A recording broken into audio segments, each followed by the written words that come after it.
اور ہم نے سمود کی طرف ان کے بھائی صالح کو بھیجا کہ اللہ کی عبادت کرو، تو وہ دو فریق ہو کر آپس میں جھگڑنے لگے۔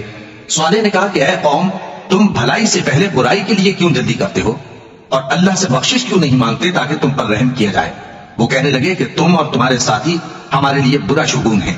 صالح نے کہا کہ تمہاری بدشگونی اللہ کے پاس ہے، بلکہ تم ایسے لوگ ہو جن کی آزمائش کی جاتی ہے۔ اور شہر میں 9 شخص تھے جو ملک میں فساد کیا کرتے تھے اور اصلاح سے کام نہیں لیتے تھے۔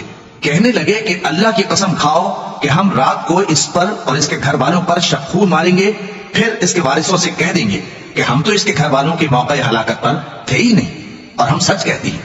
اور وہ ایک چال چلے اور ہم نے بھی ایک تدبیر کی اور ان کو کچھ خبر نہ ہوئی، تو دیکھ لو کہ ان کی چال کا انجام کیسا ہوا۔ ہم نے ان کو اور ان کی قوم سب کو ہلاک کر ڈالا، اب ان کے یہ گھر ان کے ظلم کے سبب تلپٹ پڑی ہیں۔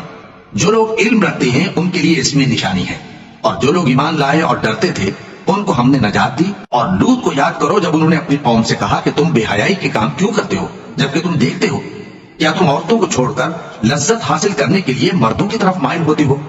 حقیقت یہ ہے کہ تم احمق لوگ ہو۔ تو ان کی قوم کے لوگ بولے تو یہ بولے، اور اس کے سوا ان کا کچھ جواب نہ تھا کہ لوط کے گھر والوں کو اپنے شہر سے نکال دو، یہ لوگ پاک بننا چاہتے ہیں۔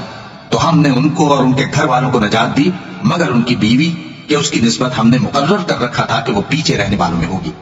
اور ہم نے ان پر مے برسایا، سو جو مے ان لوگوں پر برسا جن کو متنبع کر دیا گیا تھا برا تھا۔ کہہ دو کہ سب تعریف اللہ ہی کے لیے ہے اور اس کے ان بندوں پر سلام ہے جس کو اس نے منتخب فرمایا۔ بھلا اللہ بہتر ہے یا وہ جن کو یہ اس کا شریک بناتے ہیں؟